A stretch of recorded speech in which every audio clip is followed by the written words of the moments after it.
HarperCollins presents The Spy in the Archive, How One Man Tried to Kill the KGB. Written and read by Gordon Corera. Prologue. The sky was dark and heavy with storm clouds as a yellow minibus with a Baltic Tours sign painted on the side pulled up by the docks at Klaipeda. A sharp-eyed observer on that afternoon of 7th of November 1992 might have realised they were not the only ones watching as an odd collection of characters disembarked. Hovering at the edges were a group of tough-looking figures, bulges beneath long coats tracing the shape of weapons as they scanned the decaying industrial docks on Lithuania's Baltic coast for any sign of trouble. The fact that this was the 75th anniversary of the Russian Revolution that brought the Bolsheviks to power and led to the creation of the Soviet Union was not a coincidence. The tour party could not have looked more out of place. A suave, rakish, well-dressed man with greying hair seemed to be directing events. Another man, heavier built, wearing glasses, a blue scarf and a long trench coat, seemed to be helping. An elderly woman walked slowly with a stick. She looked bewildered. Another woman with a red beret, perhaps in her 60s, appeared anxious and tried to reassure her. But then something seemed to go wrong. There was shouting and swearing. It came from a figure who was hard to see. It sounded like it was in Russian.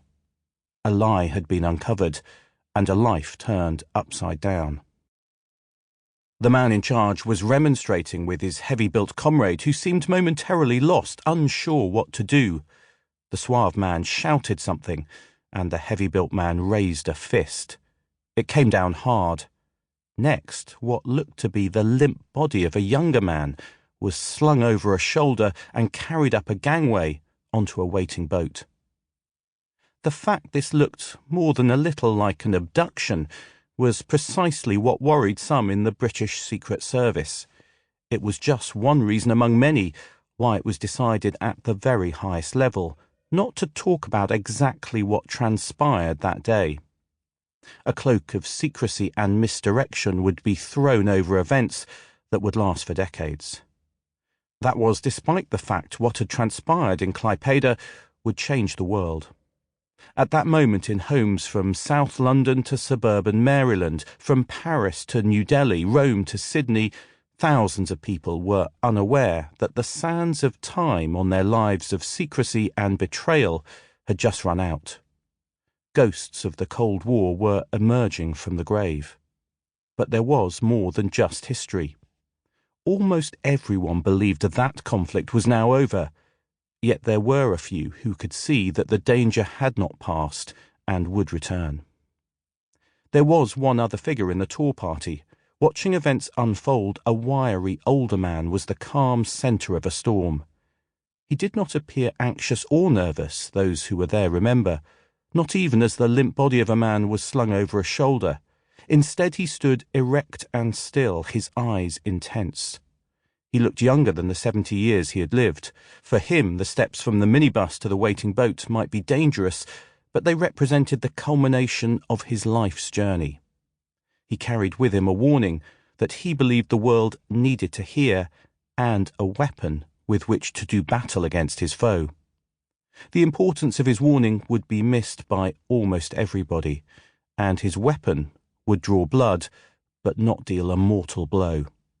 At that moment, though, he still believed that he was finally about to slay the beast that had preyed upon his country and inhabited his nightmares.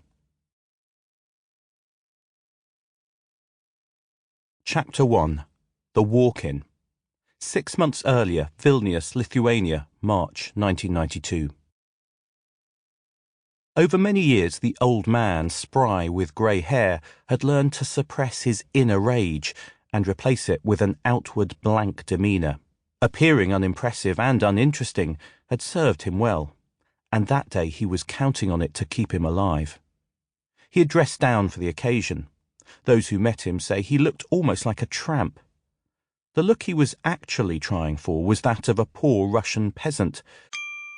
Sample complete. Ready to continue?